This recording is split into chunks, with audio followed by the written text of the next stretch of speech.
Bayangin kamu kerja lembur di proyek. Tiba-tiba, bos kamu sendiri yang dorong kamu ke dalam lubang, lalu ngecor kamu hidup-hidup. Dan yang paling serem, itu bukan kecelakaan. Itu tumbal.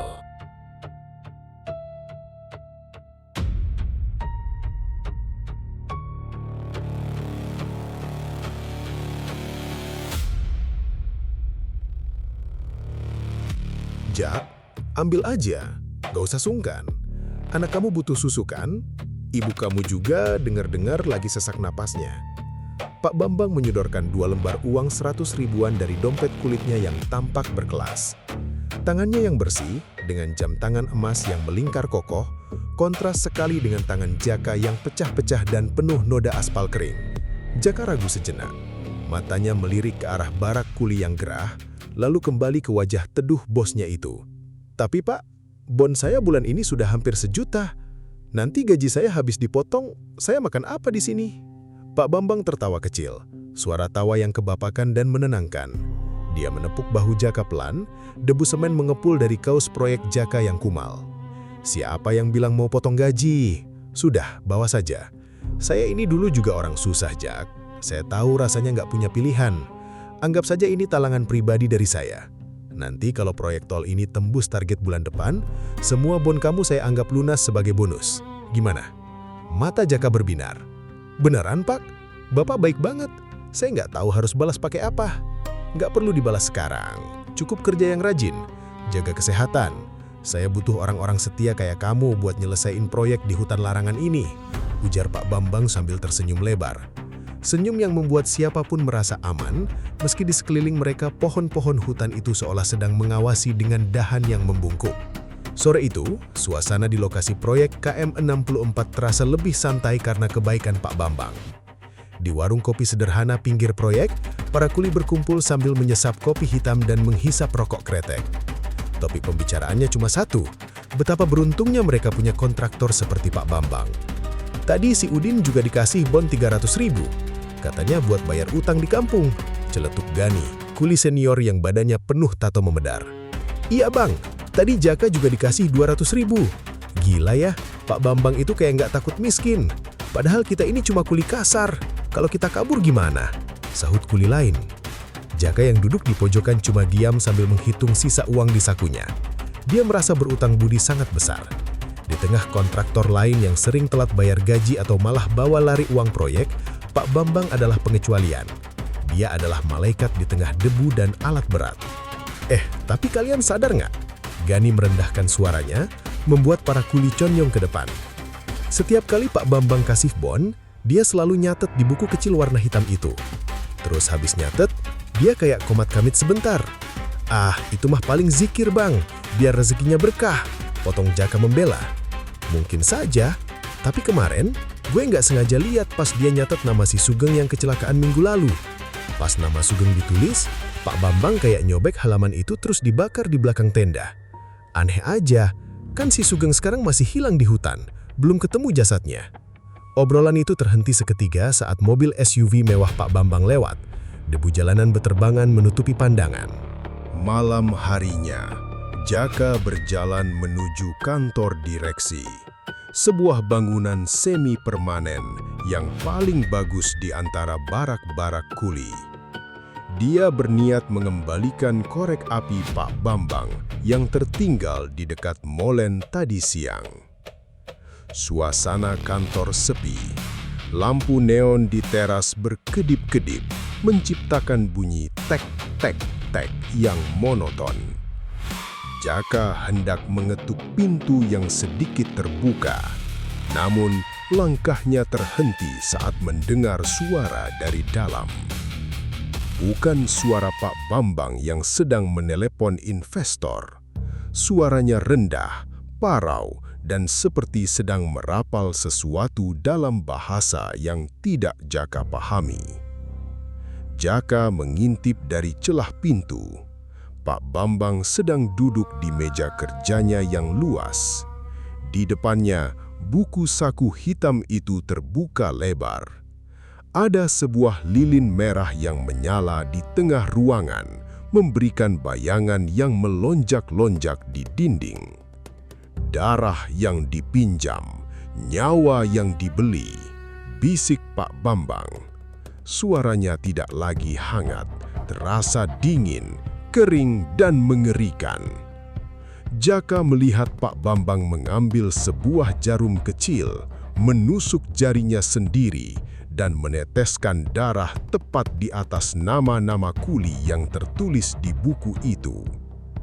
Jaka menahan nafas saat melihat namanya sendiri ada di urutan paling bawah, dilingkari dengan tinta merah yang tebal. Satu persatu akan lunas, Jak. Utang ibumu, utang susumu, utang nyawamu. Pak Bambang mengelus nama Jaka di buku itu dengan tatapan yang sangat asing. Bukan tatapan seorang bos kepada bawahan, tapi tatapan seorang pemburu kepada mangsa yang sudah masuk perangkap. Tiba-tiba, seekor burung hantu berteriak keras dari arah hutan. Pak Bambang menoleh dengan cepat ke arah pintu. Jaka tersentak, jantungnya berdegup kencang hingga terasa ke tenggorokan.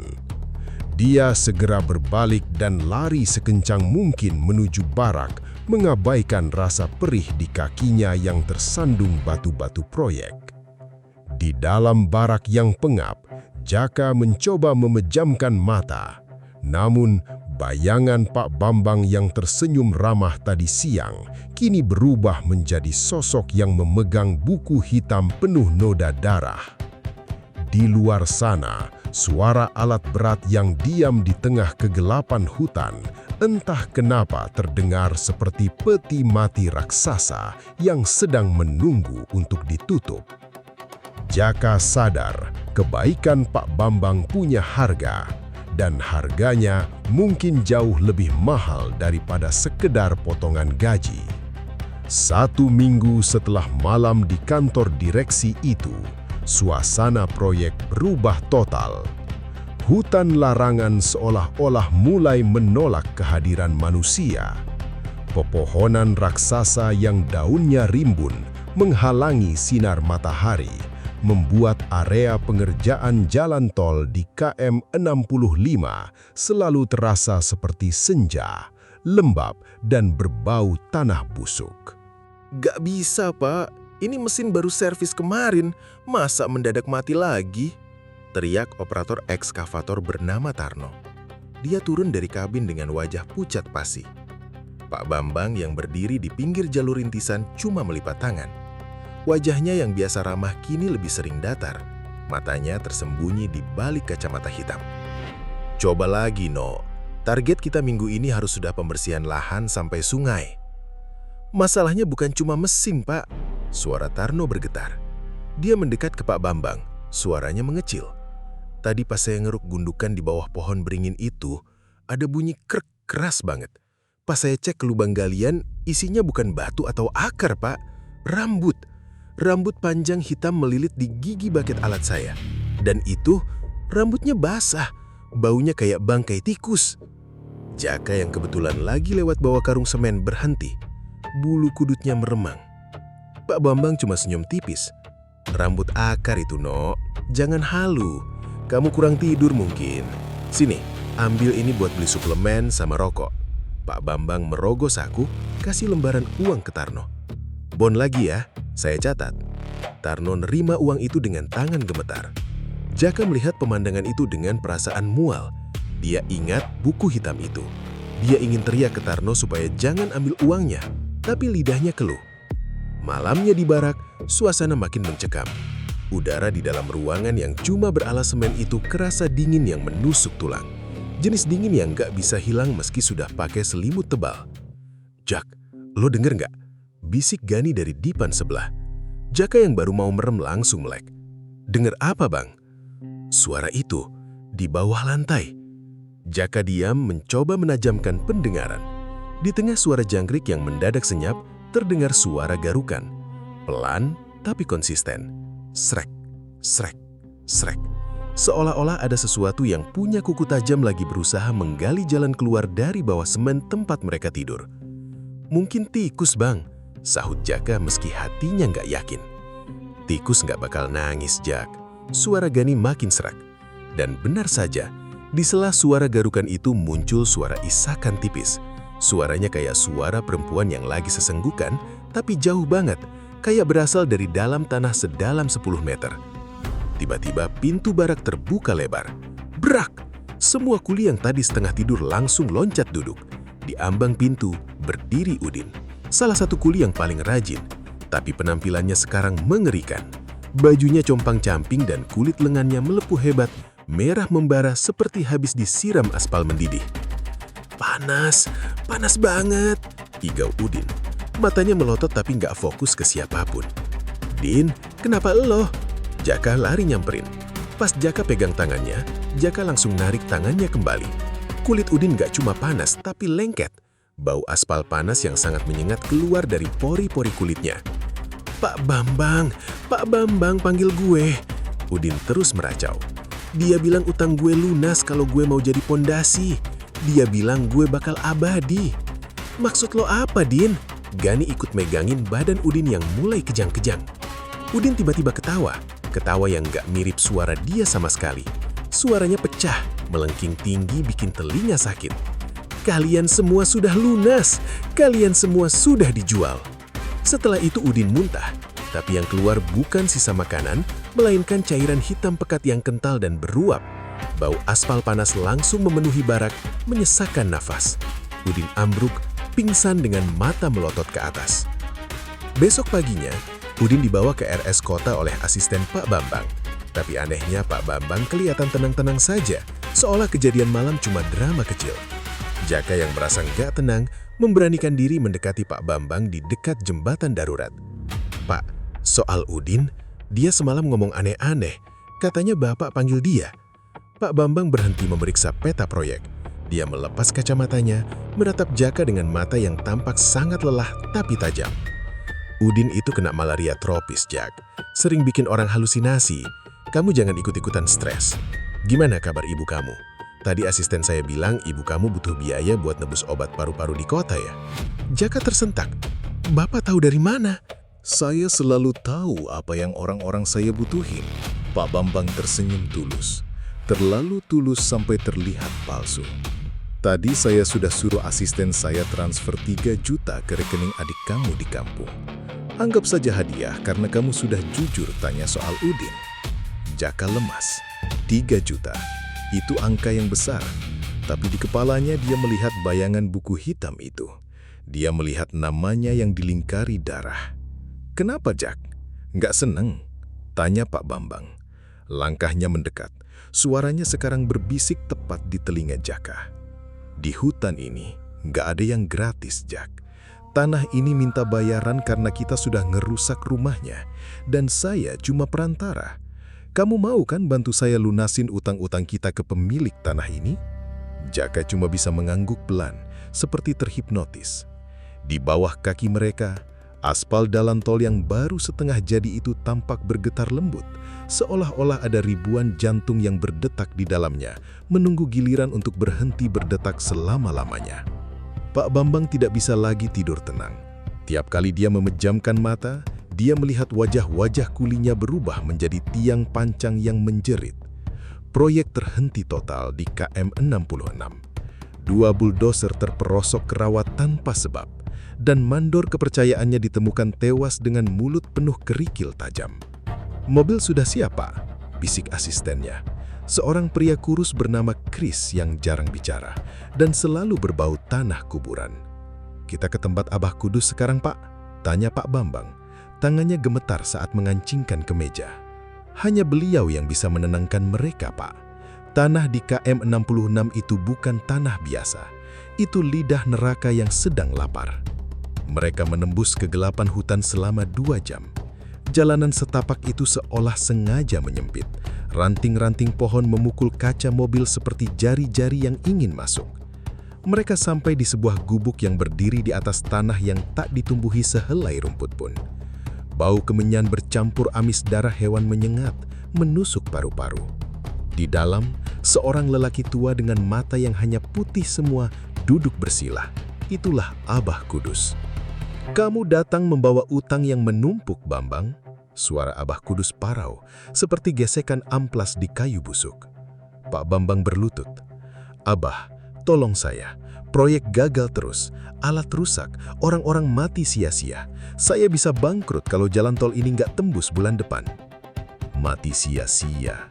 Tidak ada yang sia-sia bagi penunggu KM 66. Mereka hanya belum diberi makan siang yang layak. "Kamu memberiku sesajen kambing hitam, tapi tanah itu minta yang berjalan tegak." Pak Bambang menelan ludah. "Maksud Abah, manusia?" "Jangan pura-pura suci," bentak Abah Kudus, hingga api lilin di ruangan itu membesar dan berubah hijau.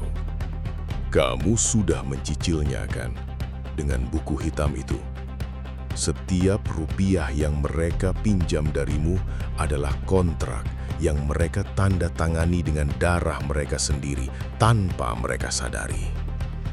"Tapi Abah, apa nggak ada cara lain? Saya cuma mau cari duit." "Cari duit dengan mengusik rumah iblis." Abah Kudus merangkak mendekat. Wajahnya yang keriput hanya berjarak senti dari wajah Pak Bambang.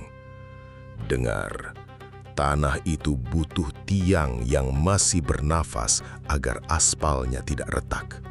Kamu butuh tumbal yang punya ikatan batin denganmu. Orang yang paling merasa berhutang nyawa padamu. Orang yang menganggapmu Tuhan." Pak Bambang terdiam. Nama Jaka mendadak melintas di pikirannya seperti kilat. "Siapa yang punya bon paling banyak?" tanya Abah Kudus sambil menyodorkan sebuah keris kecil yang karatan. "Berikan nyawanya malam Jumat besok. Taruh namanya di bawah batu pertama jemblatan. Jika tidak, maka nyawamu dan seluruh keluargamu yang akan ditarik ke dalam aspal." Pak Bambang teringat wajah Jaka yang lugu. Teringat betapa Jaka berterima kasih saat dia mengirimkan uang untuk ibunya. "Bagaimana kalau dia menolak, Bah?" tanya Pak Bambang lirih. "Dia nggak akan bisa menolak. Dia sudah kamu beli sejak suapan pertama nasi yang dibeli pakai uang bon itu. Uang itu sudah jadi darah di tubuhnya. Dan sekarang pemilik aslinya mau mengambil darah itu kembali." Tiba-tiba, dari pojok ruangan yang gelap terdengar suara geraman rendah. Sesuatu yang besar, berbulu hitam dan bermata merah berdiri di sana. Sosok itu perlahan mendekat ke arah Pak Bambang, menjilat pundaknya dengan lidah yang terasa seperti api panas. "Dia sudah mencium bau calon tumbalmu, Bambang," bisik Abah Kudus. "Jangan buat dia menunggu.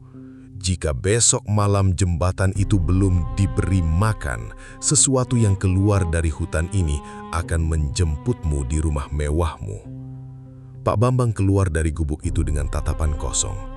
Di dalam mobil, dia membuka buku saku hitamnya. Dia mengambil pulpen, lalu menekan kuat-kuat pada nama Jaka hingga kertasnya sobek. "Maafin saya, Jak. Tapi utang harus dibayar, dan malam ini bunga utangmu sudah terlalu besar." Di kursi belakang, Chris, sang asisten, tersenyum tipis. Di kaca spion, wajah Chris sesaat berubah menjadi wajah mayat kuli yang sudah membusuk sebelum kembali normal. "Kita balik ke barak, Pak?" tanya Chris. "Iya, siapkan semen yang paling banyak. Kita akan melakukan pengecoran besar-besaran besok malam. Pastikan Jaka ada di garda terdepan." Sepanjang jalan pulang, hutan itu terasa lebih tenang.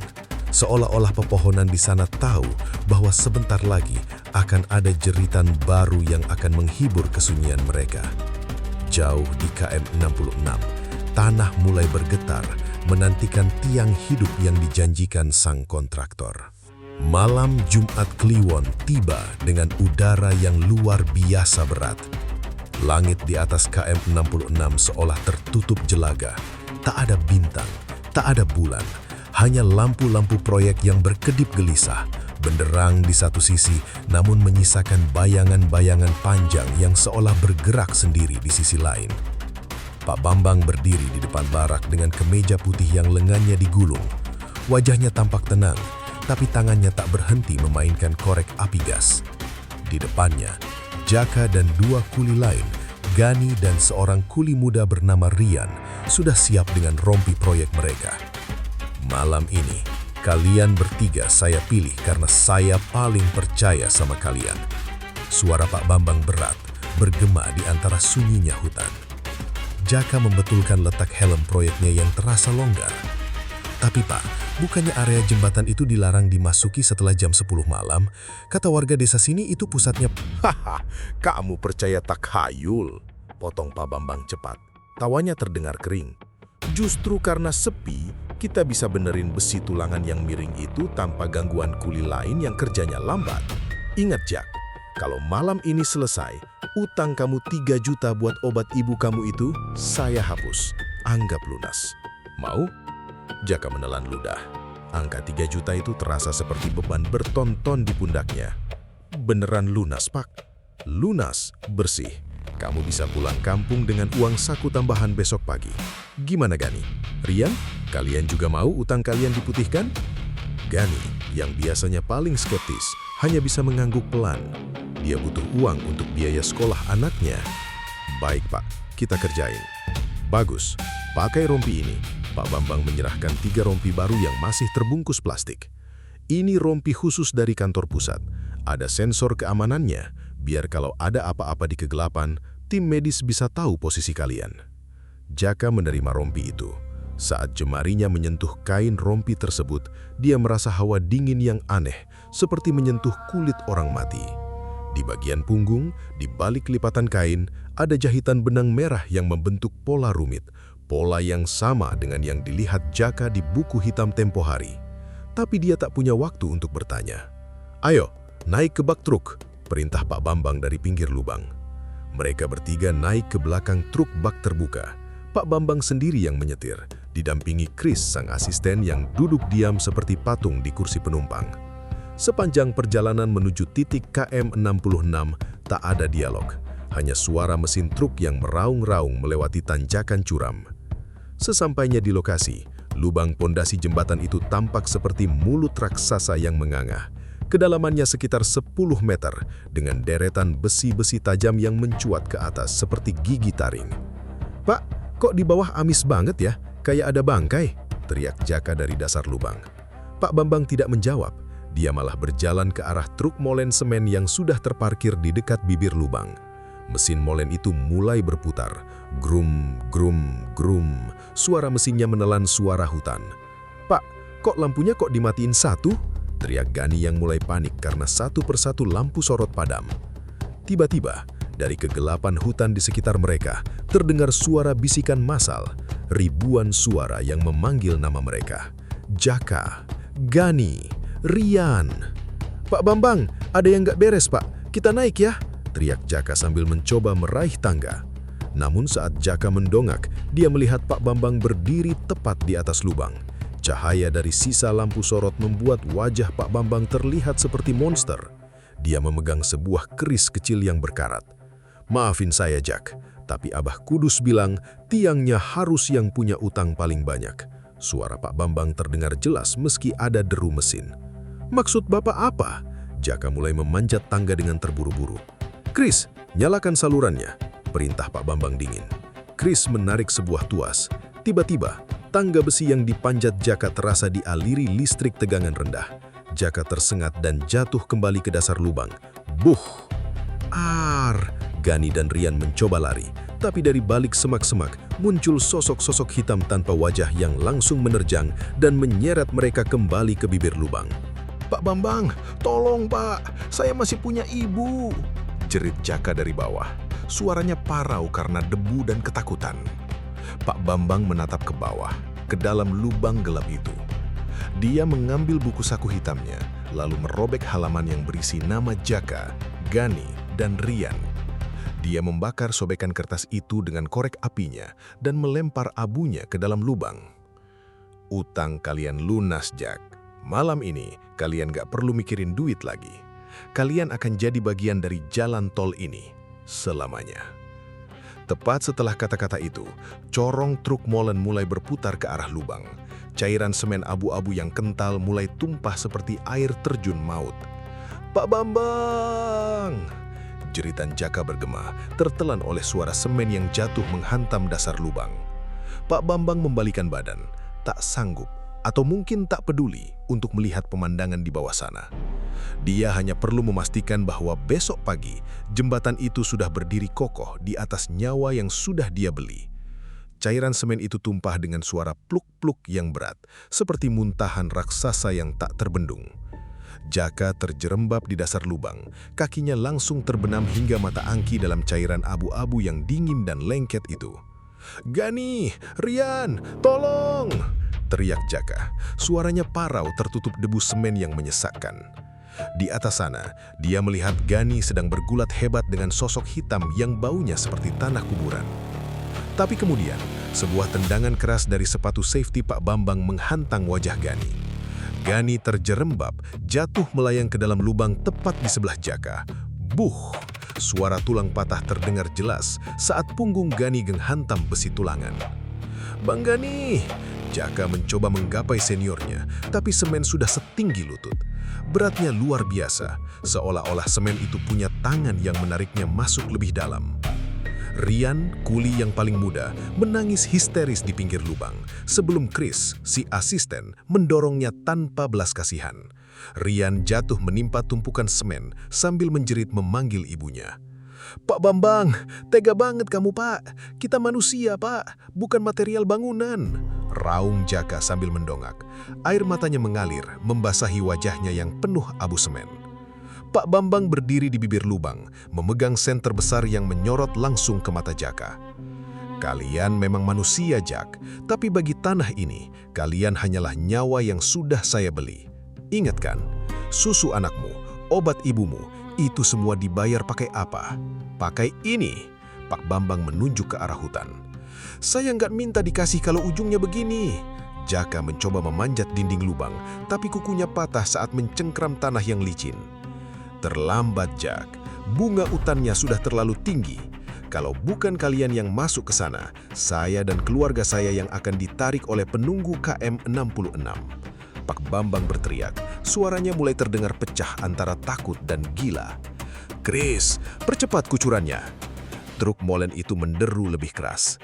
Kali ini, semen tumpah seperti air terjun yang mengamuk. Biur! "Panas! Panas banget, Jak!" Rian menjerit. Semen itu mulai bereaksi kimia. Suhunya meningkat, membakar kulit mereka yang lecet. Bau daging terbakar mulai bercampur dengan bau amis semen. Gani yang tulang punggungnya sudah remuk hanya bisa menggap-menggap. Semen sudah mencapai dadanya. "Bambang, loh, nggak bakal selamat," bisiknya. Sebelum cairan abu-abu itu masuk ke dalam mulutnya, membungkam suaranya selamanya. Mata Gani melotot menatap Pak Bambang dengan dendam yang membara sebelum kepalanya tenggelam sepenuhnya. Jaka berjuang sekuat tenaga. Semen sudah setinggi dadanya sekarang. Dia merasa paru-parunya tertekan hebat. Tiap kali dia bernapas, tekanan semen itu membuatnya makin sulit menghirup udara.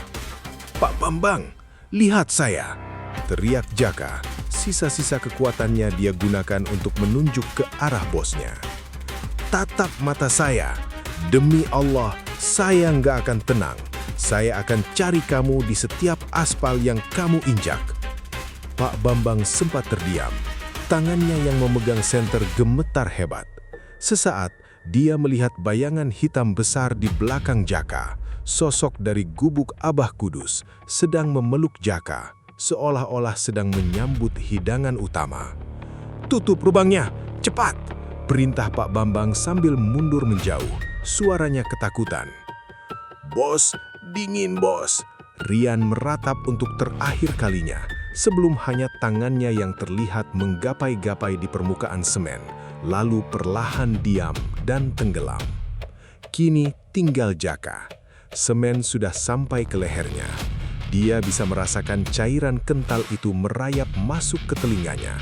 Sensasi sunyi yang mengerikan mulai menyelimuti. Di detik-detik terakhirnya, Jaka melihat Pak Bambang membakar buku saku hitam itu dan melemparkannya ke dalam lubang.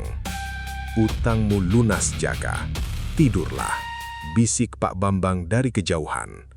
Jaka tidak memejamkan mata. Dia terus menatap ke atas, ke arah Pak Bambang, bahkan saat semen panas itu mulai masuk ke mulut dan hidungnya. Dia menelan cairan pahit itu, membiarkannya mengisi lambung dan paru-parunya. Keheningan total terjadi. Truk molen berhenti. Lubang pondasi itu kini rata, menyisakan permukaan abu-abu yang halus dan tenang. Tak ada lagi teriakan, tak ada lagi tangisan. Hanya suara angin hutan yang mendesis, seolah-olah sedang bersendawa setelah kenyang menyantap 3 nyawa. Pak Bambang jatuh duduk di tanah. Dia terengah-engah, keringat dingin membasahi seluruh tubuhnya. "Sudah selesai, Kris? Sudah aman?" Perintah Pak Bambang sambil mundur menjauh, suaranya ketakutan. Kris menatap permukaan semen yang baru saja mengeras itu dengan senyum ganjil. "Aman, Pak. Jembatan ini tidak akan pernah roboh. Mereka bertiga sudah menjadi tiang yang kokoh." Namun di tengah kesunyian itu, tiba-tiba terdengar suara tek, tek, tek dari dalam beton yang masih basah. Suara ketukan kuku manusia yang mencoba menggali keluar dari bawah sana. Pak Bambang membeku, wajahnya pucat pasi. Dia tahu, ini bukan akhir. Ini adalah awal dari penagihan utang yang sesungguhnya. 3 bulan berlalu sejak malam di KM 66. Jembatan itu kini berdiri megah, menghubungkan 2 sisi hutan yang dulu tak terjamah. Proyek jalan tol Pak Bambang resmi dibuka. Dia kini bukan sekedar kontraktor sukses, tapi dianggap pahlawan pembangunan. Namanya ada di koran, wajahnya ada di televisi. Malam itu perayaan besar digelar di hotel mewah. Pak Bambang pulang dengan mobil SUV barunya, melaju membelah malam. Dia sengaja memilih lewat jalan tol miliknya sendiri. Dia ingin membuktikan pada dirinya sendiri bahwa ketakutannya hanyalah ilusi. "Sudah lunas, Bambang. Semuanya sudah lunas," gumamnya sambil mencengkeram setir. Namun saat mobilnya memasuki KM 66, suhu di dalam kabin mendadak anjlok.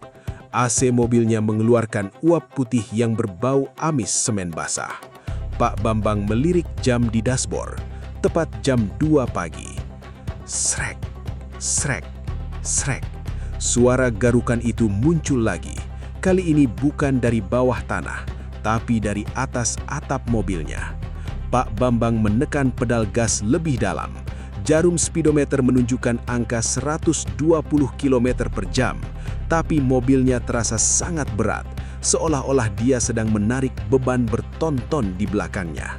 Tiba-tiba, lampu sorot mobilnya menangkap sesosok bayangan di tengah jalan.